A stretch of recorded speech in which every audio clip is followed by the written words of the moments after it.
Movie के starting scene में हम दो भाइयों को देखते हैं, जिसमें बड़े भाई का नाम बिल होता है और वो अपने छोटे भाई को कागज की एक बोट बनाकर देता है क्योंकि बाहर बारिश आ रही थी। बिल का छोटा भाई उस बोट को लेकर बाहर बारिश में खेलने जाता है और तभी उस बच्चे की बोट पानी में बहते बहते एक सीवर में चली जाती है। और जब वो बच्चा अपनी बोट को ढूंढने के लिए उस सीवर के पास जाता है, तब हम फर्स्ट टाइम पेनीवाइज को वहाँ पर देखते हैं। पेनीवाइज उस बच्चे को उसकी बोट रिटर्न करने के बहाने उसे अपने पास बुलाता है और उसके पास आते ही वो उसका एक हाथ ही खा लेता है। इस इंसिडेंट के बाद उस बच्चे का कुछ भी पता नहीं चलता कि वो कहाँ गया है और सब लोग ये समझते हैं कि वो मिसिंग हो गया। इसके बाद हम एक लड़के माइक को देखते हैं जो एक शीप हाउस में होता है और उसे कहा जाता है कि वो एक भेड़ को शूट करे, लेकिन वो ये नहीं कर पाता। लेकिन उसे ऐसा करना था क्योंकि ये उसका फैमिली बिजनेस था। फिर हम स्कूल में स्टूडेंट्स को देखते हैं और वहीं पर एक लड़की बेवरली को देखते हैं जिसकी क्लास फेलो उसे काफी तंग करती है। सब बच्चे वेकेशन स्टार्ट होने की वजह से काफी एक्साइटेड होते हैं और वहीं पर हम एक लेडी को देखते हैं जो अपनी मिसिंग बच्ची को वहाँ पर ढूंढने आई थी। वहाँ पर एक लड़का हेनरी भी था जो नेचर वाइज काफी इल मैनर्ड था और वो बिल और उसके बाकी फ्रेंड्स को काफी तंग किया करता था। और वहीं पर हम बेवरली की बेस्ट फ्रेंड बेन को भी देखते हैं। वो दोनों आपस में काफी अच्छे फ्रेंड्स होते हैं। दूसरी तरफ बिल जब स्कूल से घर वापस आता है तब उसके फादर उसे काफी डांटता क्योंकि बिल समझता था कि उसका छोटा भाई अभी भी जिंदा है, जो सीवर में गिरकर वहाँ से गुजरकर उस जगह पर गिर गया होगा जहाँ पर उसका डेड एंड होता है। लेकिन उसके फादर उसे समझाते हैं कि वो मर चुका है और वो ये सब कुछ करना बंद कर दे क्योंकि इससे उसकी मदर को काफी दुख होगा। माइक जब मीट डिलीवर कर रहा होता है तब वहाँ पर उसे एक डोर मिलता है और उसके पीछे वो काफी अजीबोगरीब चीजें महसूस करता है। उस डोर के पीछे से काफी लोगों के शाउट करने की आवाजें आती है और बहुत से हाथ भी बाहर निकलते हैं। और फिर तभी अचानक से वो डोर खुद ब खुद ओपन हो जाता है और वहाँ पर माइक पेनीवाइज को देखता है। इतनी ही देर में हेनरी अपने फ्रेंड्स के साथ वहाँ पर आता है और माइक को टीज करके वहाँ से चला जाता है। बिल का एक फ्रेंड अपने फादर के ऑफिस में बुक रखने के लिए जाता है और वहाँ पर वो एक बहुत डरावनी औरत की पेंटिंग देखता है जिससे वो अक्सर डर जाया करता है। उसे डराने वाला कोई और नहीं बल्कि पेनीवाइज था जो सबको उनके डर से ही डराता था और उन चीजों से जिनसे वो डरते हैं। बिल अपने फ्रेंड्स को लेकर सीवर के डेड एंड की तरफ जा रहा होता है और बेन लाइब्रेरी में बैठकर पोएट्री लिखता है और साथ ही एक जगह डेयरी की हिस्ट्री भी पढ़ रहा होता है जो असल में वही जगह थी। उस हिस्ट्री में उसे डेयरी में होने वाले सारे इंसिडेंट के बारे में इंफॉर्मेशन मिलती है और वो इंसिडेंट्स लोगों की डेथ के बारे में थे, यानी बहुत से लोगों की डेथ हो गई थी। और फिर बेन को हेलुसिनेशन स्टार्ट हो जाती है और उसके साथ ये कोई और नहीं बल्कि पेनीवाइज ही कर रहा था। और बेन को वहाँ पर एक बैलून भी उड़ता हुआ नजर आता है जो और किसी को नजर नहीं आ रहा होता। बेन जब उस बैलून के पीछे जाता है तब उसे वहाँ पर बहुत सारे ईस्टर एग्स मिलते हैं और उन्हें फॉलो करते करते वो लाइब्रेरी तक पहुँच जाता है। और तभी एक आधा जला सर कटा इंसान बेन पर हमला करने के लिए उसकी तरफ बढ़ता है,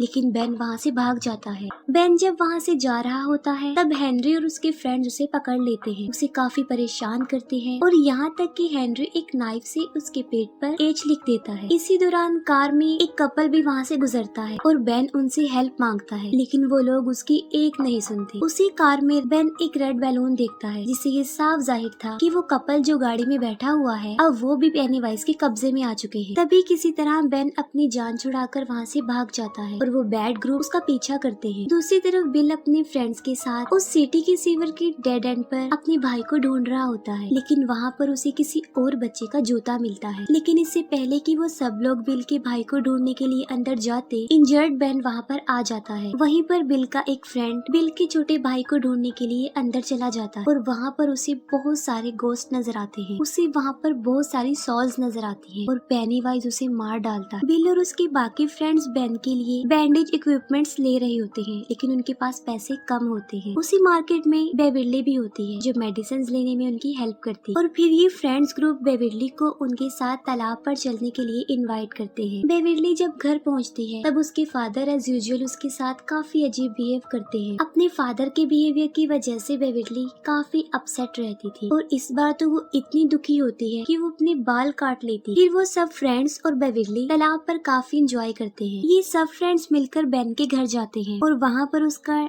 डेरी टाउन से रिलेटेड हिस्ट्री कलेक्शन देखते हैं। बेन उन्हें बताता है कि जो लोग इस सिटी में रहा करते थे एक एक करके वो वहाँ से गायब होते रहे, लेकिन अजीब बात तो ये है कि लोगों के गायब होने का कोई भी रीजन, उनकी डेड बॉडी या कोई भी निशान नहीं मिला। बस सिर्फ उस सिटी में ही एक कुएं के पास मरे हुए लोगों के कपड़े थे जो खून से भरे हुए थे और वहाँ पर खून खराबा आम हो गया, लेकिन उसके पीछे ये पता नहीं चल सका कि ये कौन कर रहा है। फिर हम बिल के फ्रेंड एडी को देखते हैं जो स्कूल से घर की तरफ जा रहा होता है और रास्ते में वो एक बहुत पुराने घर के सामने से गुजरता है और ठीक उसी वक्त उसकी मेडिसिन लेने का टाइम भी हो जाता है और एडी वहाँ पर रुककर अपनी मेडिसिन लेने लगता है और तभी एडी को उस घर से किसी की आवाजें सुनाई देती है। वो आवाजें सुनकर एडी काफी घबरा जाता है। वो वहाँ से जाने लगता है, तभी घबराहट के आलम में उसकी मेडिसिन उसके हाथों से गिर जाती है। एडी जब अपनी मेडिसिन उठा रहा होता है तभी वहाँ पर एक बदसूरत काफी गंदा और बीमार आदमी आकर उसे डराता है और उसे डराते डराते वो उस पुराने घर की तरफ ले जा रहा होता है, लेकिन एडी भागकर उस घर के पीछे चला जाता है और एडी को वहाँ पर पेनीवाइज नजर आता है। एडी वहाँ से भाग जाता है। बेवर्ली जब घर आती है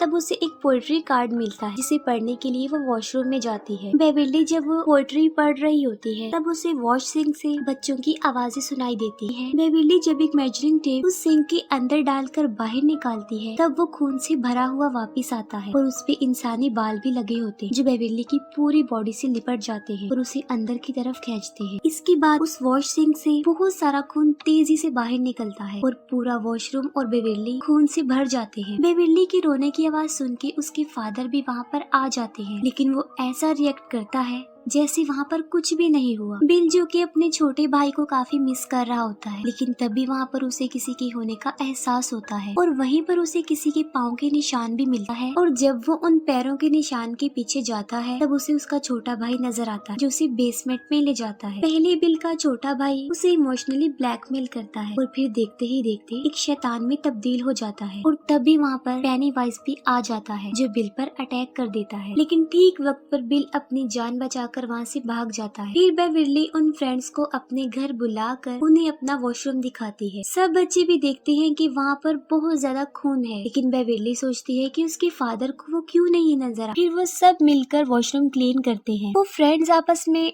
डिस्कस करते हैं कि कुछ न कुछ तो गड़बड़ जरूर है क्योंकि उन लोगों के साथ भी कुछ न कुछ अजीबोगरीब हो रहा है और वो जोकर उनको भी नजर आता है। तभी कुछ दूर फासले पर उन्हें हेनरी की कार और माइक की साइकिल नजर आती है और वो माइक को बचाने के लिए फौरन भागते हैं। दूसरी तरफ हेनरी और उसके फ्रेंड्स जबरदस्ती माइक को कच्चा गोश्त खिलाने की कोशिश करते हैं और उसे काफी पीटते भी हैं। तभी कुछ दूर फासले पर माइक को पेनीवाइज नजर आता है जो एक बच्चे का हाथ खा रहा था और साथ साथ वो माइक को एक अजीब सी स्माइल भी दे रहा था और तभी फौरन वो फ्रेंड्स वहाँ पर पहुँच जाते हैं और हेनरी और उसके फ्रेंड्स पर पत्थरों की बारिश कर देते हैं और वो लोग माइक को सेव कर लेते हैं। फिर वो ग्रुप मिसिंग होने वाले बच्चों के पोस्टर देख रहे थे। तभी बेन उन्हें बताता है कि उसने डेरी टाउन के बारे में दोबारा से पढ़ा है। वो कहता है कि मुझे पता चला है कि डेरी टाउन में हर 27 साल बाद ऐसे इंसिडेंट्स होते रहते हैं। उन इंसिडेंट्स में लोग गायब होते हैं और ज्यादातर बच्चे, और ऐसा पहले तो कुछ अरसे तक चलता रहता है लेकिन फिर अचानक से बंद हो जाता है और फिर 27 सालों बाद ऐसा होने लगता है। वो लोग ये समझ जाते हैं कि कोई तो है जो 27 साल बाद आ जाता है और बच्चों को पकड़कर खा जाता है और इतना ज्यादा शिकार करने के बाद 27 सालों तक वो बिल्कुल रिलैक्स हो जाता है और साथ में वो ये बात भी समझ जाते हैं कि वो बच्चों के सामने उन्हें उसी रूप में आकर डराता है जिससे वो सबसे ज्यादा डरते हैं और जाहिर है तकरीबन सब बच्चे ही जोकर से डरते हैं। बिल सबको अपने घर ले जाता है और उन्हें डेरी टाउन का मैप दिखाता है। मैप देखकर उन लोगों को पता चलता है कि जहाँ जहाँ वो इंसिडेंट्स हुए थे वो जमीन के नीचे एक गटर से जुड़े हुए हैं और ये सारे गटर एक ही जगह पर आकर आपस में मिलते हैं और वो कुआं है जो उसी पुराने घर में था। वो बच्चे फौरन ये समझ जाते हैं कि पेनीवाइज वहीं पर रहता है उसी पुराने घर के कुएं में। तभी एडी इन बातों से काफी डर जाता है और वो सब कुछ बंद करने के लिए कहता है, लेकिन अचानक से प्रोजेक्टर अपने आप ऑन हो जाता है और पिक्चर्स खुद ब खुद चेंज होने लगती है। ये देखकर वो लोग काफी घबरा जाते हैं, काफी डर भी जाते हैं और तभी उन पिक्चर्स में बिल के छोटे भाई की पिक्चर भी आती है और तभी फौरन पेनीवाइज भी एक पिक्चर की सूरत में उनके सामने आता है और तभी पेनीवाइज उस फोटो से निकलकर उन बच्चों को डराता है। वो सारे बच्चे काफी डर जाते हैं, लेकिन बिल डिसाइड करता है कि वो उस पुराने खंडर वाले कुएं में जाएंगे और पेनीवाइज का मुकाबला करेंगे। वो सब बच्चे बिल की बात मानकर उसके पीछे पीछे उस घर में जाते हैं। बिल कहता है कि हमें उसका मुकाबला करते हुए उसे रोकना चाहिए, वरना ये सिलसिला ऐसे ही चलता रहेगा और हो सकता है कि नेक्स्ट उनमें से ही कोई हो जो मिसिंग हो जाए और उस जोकर का शिकार बन जाए। और जब वो लोग उस घर के अंदर जाते हैं तो पेनीवाइज उन्हें विजन दिखाता है और एक दूसरे से अलग कर देता है। एडी फिर से उस क्रीपी आदमी से डरकर ऊपर से नीचे गिर जाता है और काफी इंजर्ड हो जाता है। उन फ्रेंड्स में बिल का फ्रेंड रिची जो एक रूम में बंद हो जाता है और वहाँ पर बहुत सारे जोकर्स थे और तभी वहाँ पर पेनीवाइज आ जाता है। लेकिन इससे पहले कि वो रिची को कोई नुकसान पहुँचाता, बिल बिल्कुल ठीक वक्त पर दरवाजा खोलकर उसे बचा लेता है और फिर पेनीवाइज एडी के पास जाता है। लेकिन इससे पहले कि पेनीवाइज एडी को डराकर मार देता, बिल और रिची वहाँ पर पहुँच जाते हैं और पेनीवाइज उन दोनों पर ही अटैक कर देता है और तभी बेविरली एक लोहे के रॉड को पेनीवाइज के सर में दे मारती है, जिससे वो जख्मी हो जाता है। लेकिन इसके बावजूद भी वो बच्चों को डराने से बाज नहीं आता। वो उन्हें काफी डराता है और अपने बड़े बड़े नाखूनों से वो बेन को जख्मी कर देता है। लेकिन वो सारे बच्चे वहाँ पर एक साथ थे और पेनीवाइज भी इंजर्ड था, तो वो उन्हें कोई नुकसान पहुँचाए बगैर ही वहाँ से चला जाता है। तभी बिल उसका पीछा करता है और उसे उस कुएं में जाते हुए देख लेता है और तभी वो सब बच्चे उस घर से अपनी जान बचाकर भाग जाते हैं। बिल अपने फ्रेंड्स को कहता है कि वो दोबारा से उस घर में जाएंगे, लेकिन अब वो पूरी तैयारी से आएंगे और बड़ी बहादुरी से वो पेनीवाइज का मुकाबला करेंगे। लेकिन बेविरली के अलावा कोई भी उसकी ये बात मानने के लिए एग्री नहीं होता। वो कहते हैं कि वो लोग वापस वहाँ पर नहीं जाएंगे। बिल का फ्रेंड रिची जब उसे कहता है कि उसका भाई अब मर चुका है, बिल को इस बात पर गुस्सा आ जाता है और उन दोनों में लड़ाई हो जाती और वो ग्रुप आपस में बिखर जाता है। बेविरली उन्हें काफी समझाती है कि पेनीवाइज यही चाहता है कि वो सब एक दूसरे से अलग हो जाएं, क्योंकि उसे पता है कि अगर वो साथ रहे तो वो उसका मुकाबला कर लेंगे। लेकिन बेविरली की ये बात कोई नहीं सुनती। दूसरी तरफ हेनरी को अपने घर के पास रखे गए लेटर बॉक्स के ऊपर एक रेड बैलून उड़ता हुआ नजर आता है, जो पेनीवाइज के वहाँ होने का साइन था। जब उस बॉक्स को ओपन करता है तब उसे वहाँ पर एक नाइफ मिलता है। ये नाइफ उसी का था जो जंगल में गिर गया था जब वो बेन के पीछे भागा था। हेनरी जब उस चाकू को ले लेता है तब वो पूरी तरह से पेनीवाइज के कंट्रोल में आ चुका होता है। पेनीवाइज हेनरी को बहुत फोर्स करता है कि वो अपने फादर को जान से मार डाले, जबकि हेनरी सच में पेनीवाइज के बहुत ज्यादा कब्जे में आ चुका था और वो सच में ही अपने फादर को जान से मार डालता है जब वो सो रहे होते हैं। बेविरली के डैड अग्रेसिव होकर उसके साथ जबरदस्ती करने की कोशिश करते हैं। बेविरली अपने फादर को टांग मार के वहाँ से भाग जाती है और खुद को वॉशरूम में बंद कर लेती है। लेकिन बेविरली का फादर बाथरूम के दरवाजे को तोड़कर अंदर घुस जाता है। अपनी जान बचाने के लिए बेविरली सिंक अपने फादर के सर में मार देती है, जिससे वो इंजर्ड होकर बेहोश हो जाता है। दूसरी तरफ बिल बेविरली को ढूंढते ढूंढते उसके घर तक चला जाता है, जहाँ पर उसे उसके फादर की डेड बॉडी के साथ दीवारों पर पेनीवाइज का मैसेज मिलता है। वहाँ पर लिखा होता है कि यू डाई इफ यू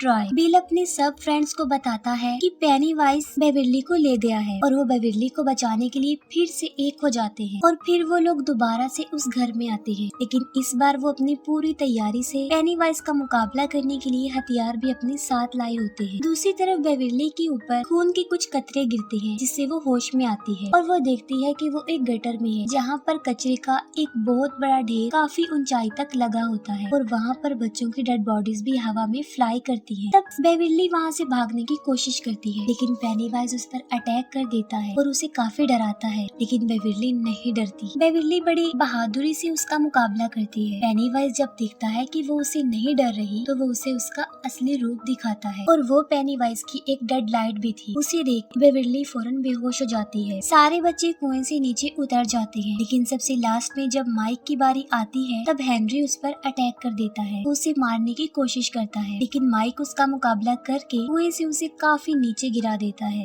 वो लोग जब नीचे उतर रहे होते हैं तब उनका एक फ्रेंड उनसे बिछड़ जाता है और यहाँ पर पेनीवाइज उस भयानक पेंटिंग वाली औरत की सूरत में उस पर अटैक कर देता है। बाकी फ्रेंड्स अपने उस दोस्त को ढूंढने के लिए वहाँ पर पहुँच जाते हैं, लेकिन इससे पहले कि पेनीवाइज उसे जान से मार डालता वो सब वहाँ पर पहुँच जाते हैं और पेनीवाइज वहाँ से भाग जाता है। और तभी बिल को अपना छोटा भाई भी वहाँ पर नजर आता है, जिसको फॉलो करते हुए वो बिल्कुल उसी जगह पर पहुँच जाता है जहाँ पर बेविरली भी थी। बेविरली हवा में लटकी हुई थी और बिल उसे नीचे लाने की कोशिश करता है और फिर बिल अपने भाई के पास चला जाता है। तभी बाकी फ्रेंड्स वहाँ पर आ जाते हैं और सब मिलकर बेविरली को नीचे उतारते हैं, लेकिन बेविरली होश में नहीं थी। वो सब उसे होश में लाने की कोशिश करते हैं, लेकिन स्टिल वो होश में नहीं आती। फिर बेन बेविली को हग करता है क्योंकि वो उसे लाइक करता था, तो इसी वजह से बेविली पेनीवाइज के ट्रैप से बाहर आ जाती है और बिल्कुल होश में आ जाती है। पेनीवाइज बिल को उसके छोटे भाई के रूप में काफी इमोशनली ब्लैकमेल करता है और उसे अपने साथ घर ले जाने के लिए भी कहता है। बिल उसकी बातें सुनकर रोता है और कहता है कि मैं जानता हूँ कि तुम मेरे भाई नहीं हो, और वो उसे गन से शूट कर देता है। और फिर पेनीवाइज अपने असली रूप में आकर उन सब पर अटैक कर देता है। वो सब बच्चे एक होकर उसका मुकाबला करते हैं, लेकिन फिर पेनीवाइज बिल को पकड़ लेता है। पेनीवाइज उनको बताता है कि तुम लोग मुझसे जितना डरोगे मेरी पावर उतनी ही ज्यादा बढ़ती जाएगी। वो कहता है कि तुम बिल मुझे दे दो, उसके बदले में मैं तुम्हारी जान बख्श दूंगा और तुम यहाँ से चले जाओ। मैं इसे खाकर 27 सालों तक सोने के लिए चला जाऊंगा और तुम लोग भी अपनी लाइफ में वापस चले जाओ। पेनीवाइज के यही अल्फाज उसी पर भारी पड़ जाते हैं। वो सब बच्चे बिल्कुल एक होकर उससे लड़ते हैं। पेनीवाइज उन बच्चों को हर उस रूप में डराने की कोशिश करता है जिससे वो सबसे ज्यादा डरते हैं, लेकिन वो बच्चे नहीं डरते। लेकिन अब पेनीवाइज उनसे डरने लगता है क्योंकि वो सब एक थे और डर भी नहीं रहे थे, और यहाँ तक कि मार मार के भी वो पेनीवाइज को काफी जख्मी कर चुके थे। उन बच्चों का बिल्कुल एक हो जाना पेनीवाइज को हारने पर मजबूर कर देता है और पेनीवाइज डरते हुए भूखा ही 27 सालों के लिए सोने के लिए चला जाता है। ये मूवी यहीं पर एंड हो जाती है।